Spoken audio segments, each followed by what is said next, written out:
لا يغير ما بقوم حتى يغيروا ما بأنفسهم. وقال الصادق المصدوق صلى الله عليه وسلم الظلم ظلمات يوم القيامة. ইসলামী যুব আন্দোলন বাংলাদেশ পটুয়াখালী জেলা শাখা কর্তৃক আয়োজিত এই নবম প্রতিষ্ঠা বার্ষিকী সম্মেলনে উপস্থিত রয়েছেন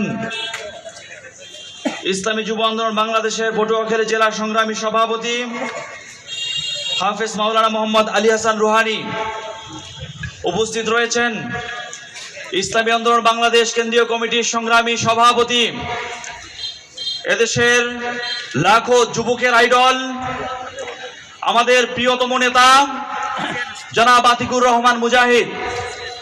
উপস্থিত রয়েছেন ইসলামী আন্দোলন বাংলাদেশ, ইসলামী শ্রমিক আন্দোলন, ছাত্র আন্দোলন সহ ইসলামী আন্দোলন বাংলাদেশের সকল সহযোগী সংগঠনের জেলা পর্যায়ের নেতৃবৃন্দ এবং উপজেলার নেতৃবৃন্দ, সংগ্রামী সাথী ও বন্ধুগণ, আজকে আমি আরো শুভেচ্ছা জ্ঞাপন করছি আমাদের এখানে যে মিডিয়ার ভাইরা রয়েছেন, বিশেষ করে আমার পটুয়াখালী ৩ গলাচিপা ১০ আসনের ছাত্র এবং যুবকরা রয়েছেন, আমি তাদেরকেও অভিনন্দন জ্ঞাপন করছি কেন্দ্রীয় কমিটির পক্ষ থেকে। সংগ্রামী সাথী ও বন্ধুগণ, আজকে আমরা যেই দিনটিতে দাঁড়িয়ে আছি 19শে জুলাই, গত 19শে জুলাই ঢাকার বুকে ঐতিহাসিক বাইতুল মোকাররম মসজিদের উত্তর গেটে ইসলামী আন্দোলন বাংলাদেশ কেন্দ্রীয় কমিটি সেই দুর্বার আন্দোলনের সময়, ফ্যাসিবাদ বিরোধী আন্দোলনের সময় আমরা প্রতিষ্ঠা বার্ষিকী উদযাপন করেছিলাম। কিন্তু 19 তারিখ, তখন যেহেতু দুর্বার আন্দোলন চলছে, আমরা কেন্দ্রীয় কমিটি পরামর্শ সাপেক্ষে সিদ্ধান্ত নিয়েছিলাম আমরা প্রতিষ্ঠা বার্ষিকী করব না, আমরা বিক্ষোভ মিছিল এবং সমাবেশ করব। সেই অনুযায়ী সেদিন বিক্ষোভ মিছিল এবং সমাবেশ হয়েছিল এবং আপনারা দেখেছেন সেই উত্তাল সময়ে ফ্যাসিবাদ বিরোধী আন্দোলনের সেই মোক্ষম মুহূর্তে ইসলামী যুব আন্দোলন বাংলাদেশ গত 2024 সালের 19 তারিখ যেই ভূমিকা রেখেছিল, আমাদের যুব আন্দোলনের ভাইদের উপরে ফ্যাসিবাদ যেই পরিমাণে গুলি বর্ষণ করেছিল, টিয়ার শেল বর্ষণ করেছিল, আকাশের উপর দিয়ে তারা পাখির মতো হেলিকপ্টার, পুলিশ, র্যাব এবং সেনাবাহিনীর হেলিকপ্টার ঘুরছিল এবং রাজপথে পুলিশ, র্যাব, সেনাবাহিনী একযোগে আমাদের ইসলামী যুব আন্দোলনের সেই কর্মসূচিকে রুখে দেওয়ার চেষ্টা করেছিল। আপনারা মিডিয়ায় দেখেছেন আমাদের আমিরুল মুজাহিদিন পীর সাহেব চরমনে অল্পের জন্য রক্ষা পেয়েছিলেন। আমাদের তৎকালীন কেন্দ্রীয় সভাপতি মাওলানা মোহাম্মদ নিসার উদ্দিন এবং আমাদের তৎকালীন সহসভাপতি, বর্তমান সহসভাপতি আতিকুর রহমান মুজাহিদ ভাই, তারা অল্পের জন্য রক্ষা পেয়েছিলেন। সামনের সারিতে তারা মিছিলের মধ্যে ছিলেন। সেই দুর্বার আন্দোলনের সময় ইসলামী যুব আন্দোলনের একাধিক ভাই শাহাদাত বরণ করেছিলেন। প্রিয় বন্ধুগণ, আমার কাছে ফোন আসলো, এক সাংবাদিক ফোন করে বললেন যে ভাই, কয়েকটা লাশ পড়ে আছে বাইতুল মোকাররমের উত্তর গেটে, আপনাদের লাশ কিনা এসে শনাক্ত করে দেখে যান। আমরা তৎক্ষণাৎ চলে গিয়েছিলাম যে লাশগুলি কাদের পড়ে আছে, কাদের লাশ পড়ে আছে। আমরা যাওয়ার আগেই সেই লাশগুলোকে অপসারণ করা হয়েছিল, আমরা দেখতেও পারি নাই সে লাশগুলি কাদের ছিল। কিন্তু পরবর্তীতে আমরা দেখেছি আমাদের যুব আন্দোলনের ভাইরা শাহাদাত বরণ করেছেন এবং শতাধিক ভাই পঙ্গুত্ব বরণ করেছিলেন। প্রিয় বন্ধুগণ, এই ভূমিকা টানার পেছনের কারণ হলো এত বড় আন্দোলনের মধ্য দিয়ে, জুলাইতে এত বড় যুদ্ধের মধ্য দিয়ে আমরা ফ্যাসিবাদকে বিতরণ করেছিলাম। বাংলাদেশে আর একটা চাঁদাবাজ দল গর্জে উঠবে সেই জন্য নয়, এই ফ্যাসিবাদের পতন ঘটাইছিলাম। নতুন কোন ফ্যাসিবাদের পদধ্বনি শুনবো তা শোনার জন্য নয়, ঠিক কিনা বলেন? প্রিয় বন্ধুগণ, গতকালকে সিলেটে বলে এসেছি, আবার যদি কেউ ফ্যাসিবাদের পথে হাঁটার চেষ্টা করে, আমরা আবারও জুলাইয়ের রাজপথে হাঁটা শুরু করে দেব ইনশাআল্লাহ। ইসলামী যুব আন্দোলন বাংলাদেশ পীর সাহেব চরমনায় দীক্ষায় দীক্ষিত। আমরা বাঁচলেও জিতে যাই, মরলেও জিতে যাই। আমাদের কোনো হার নাই, আমাদের কোনো পরাজয় নাই, ঠিক কিনা বলেন?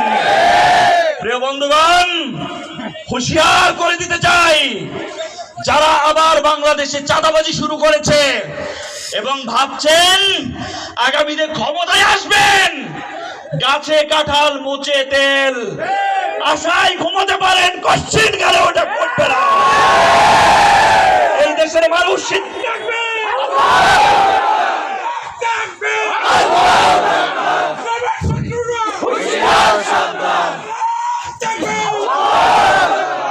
এই দেশের মানুষ সিদ্ধান্ত নিয়েছে বিগত 54 বছরে যেই বুর্জুয়া গোষ্ঠী দেশকে রসাতলে নিয়ে গেছে তাদেরকে আর ক্ষমতায় আনবে না। এটাই চূড়ান্ত বাস্তবতা। যদি আগামী দিকেও ক্ষমতার স্টেক হোল্ডার হতে চান, পরিষ্কার বলে রাখি, এদেশের জনগণের পাশে দাঁড়াতে হবে, এদেশের ব্যবসায়ীদের নিরাপত্তা দিতে হবে, এদেশের মা বোনদের ইজ্জত আবরুর নিরাপত্তা দিতে হবে। ইসলামী আন্দোলন বাংলাদেশ তারাই মানুষের পাশে দাঁড়িয়েছে, মা বোনদের ইজ্জত আবরুর নিরাপত্তা দিয়েছে, এদেশের ব্যবসায়ী ভাইদের পাশে দাঁড়িয়েছে। অতএব জুলাই আন্দোলনের স্টেক হোল্ডার ইসলামী আন্দোলন বাংলাদেশ পীর সাহেব চরমোনাইর নেতৃত্বে আগামীতে ইসলামপন্থী এবং বাংলাদেশপন্থী দলগুলোকে নিয়ে ভারতের দালাল আমেরিকার দালালদেরকে রুখে দেবে ইনশাআল্লাহ। প্রিয় বন্ধুগণ, আমরা অবাক হয়ে লক্ষ্য করছি, আমরা দুঃখের সাথে লক্ষ্য করছি, আওয়ামী লীগের আমলে আমরা দেখেছি, আপনাদের মনে আছে সেই নোয়াখালীর সুবর্ণচরে আওয়ামী লীগের নৌকা প্রতীকে ভোট না দেওয়ার কারণে এক গৃহবধূকে সংঘবদ্ধ ধর্ষণের শিকার হতে হয়েছিল, মনে নাই? আর এখন দেখছি চাঁদা না দেওয়ার কারণে স্বামীকে বেঁধে রেখে স্ত্রীকে সংঘবদ্ধ ধর্ষণ করা হচ্ছে। চাঁদাবাজরা, তোমাদের পালানোর পথ খুঁজে নাও, এই বাংলাদেশে ক্ষমতার মুখ তোমরা দেখবে ইনশাআল্লাহ। প্রিয় বন্ধুগণ, আরো বলতে চাই, আগামী নির্বাচন পিআর পদ্ধতিতে হবে।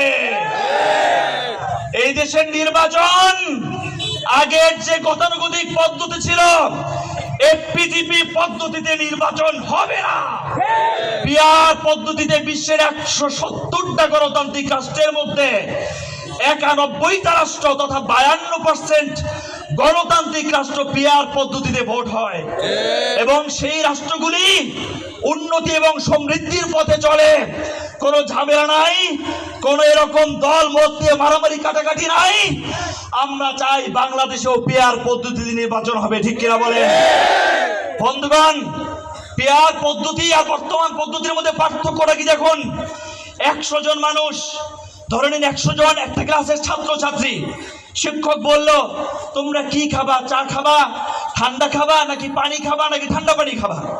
30 জন বলল যে আমরা ঠান্ডা পানি খাবো, বাকি 25 জন বলল আমরা নরমাল পানি খাবো, 25 জন বলল আমরা চা খাবো, বাকি আরো 15 জন 30 জন তারা বলল যে আমরা হচ্ছে কেউ খাবো নরমাল মোজো, কেউ খাবো হচ্ছে সাধারণ পানি, এভাবে বলল। কিন্তু দেখা যায় বর্তমান যে পদ্ধতি রয়েছে পিডিপি পদ্ধতি, এতে ওই যে 30 জন বলেছে আমরা ঠান্ডা পানি খাবো, কোল্ড ড্রিঙ্কস খাবো, এই 30 জনের কথাতেই এটা গ্রহণযোগ্য হয়ে যায়, এর মাধ্যমে সংসদ কায়েম হয়, ঠিক কিনা বলে? এই বাকি যে 70 জন তারা যে মতামত দিয়েছে তাদের মতামতের কোনো তোয়াক্কা করা হয় না, 30 জনের মতকে 100 জনের উপরে চাপিয়ে দেওয়া হয়, ঠিক কিনা? এই পদ্ধতি, এই বৈষম্য বাংলাদেশে চলবে না। বৈষম্যের বিরুদ্ধে আন্দোলন করেছিলাম, ক্ষমতার বৈষম্য আবার কায়েম করার জন্য নয়। পিআর পদ্ধতিতে নির্বাচন হবে। বাংলাদেশপন্থী ইসলামপন্থী দলগুলি পীর সাহেব চরমোনাইর নেতৃত্বে ঐক্যবদ্ধ হয়েছে।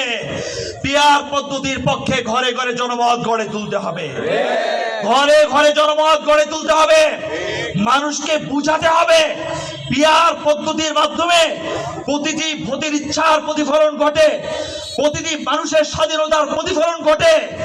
একজন মানুষও যদি কাউকে ভোট দেয় সেই ভোটেরও প্রতিফলন ঘটে, কিন্তু বর্তমান পদ্ধতিতে সেটা হচ্ছে না, ঠিক কিনা বলেন? যারা বলে যে পিআর পদ্ধতি নতুন, এটা আমরা বুঝি না, এই দেশের মানুষ বুঝে না। আমরা বলবো হয়তো আপনারা মূর্খ, না হয় জ্ঞান পাপী, ঠিক কিনা বলেন? এই দেশের মানুষ আর মূর্খ নাই, তারা এখন জানে যে পিআর পদ্ধতি সবচেয়ে সহজ পদ্ধতি, সংখ্যানুপাতিক পদ্ধতিতে নির্বাচনের মাধ্যমে প্রত্যেকের ইচ্ছা, অভিরুচি এবং স্বাধীন মতামতের প্রতিফলন ঘটে। সুতরাং আগামী নির্বাচনে পিআর পদ্ধতি হবে ইনশাআল্লাহ, ঠিক কিনা বলেন? প্রিয় বন্ধুগণ, শেষ কথা বলে দিতে চাই, যারা এই দেশকে অশান্ত করে নির্বাচনকে ত্বরান্বিত করার চেষ্টা করছেন, বিভিন্ন জায়গায় পাথর মেরে মানুষ হত্যা করে, বিভিন্ন জায়গায় গোলযোগ তৈরি করে, এই কথা বুঝাতে চান যে এদেশের আইন শৃঙ্খলা পরিস্থিতি ভেঙে পড়েছে, দ্রুত একটা নির্বাচনমুখী সরকার দরকার। আমরা তাদেরকে বলতে চাই, জনগণ আপনাদেরকেও চায় না। সুতরাং আগামী নির্বাচন হলে আপনারা ক্ষমতা আসবেন, সেটা কি করে বুঝে ফেললেন? আগামী নির্বাচনে ইনশাআল্লাহ ইসলামী দলগুলি ক্ষমতায় আসবে। অতএব প্রিয় বন্ধুগণ, সজাগ থাকুন, হুঁশিয়ার থাকুন, জাগ্রত থাকুন। দেশের পক্ষে, জনমানুষের পক্ষে, মা বোনদের পক্ষে, ব্যবসায়ীদের পক্ষে যে কোনো ভূমিকার জন্য সব সময় প্রস্তুত থাকুন। রাজপথে দেখা হবে, স্লোগানে কথা হবে ইনশাআল্লাহ। সংগ্রামী উপস্থিতি।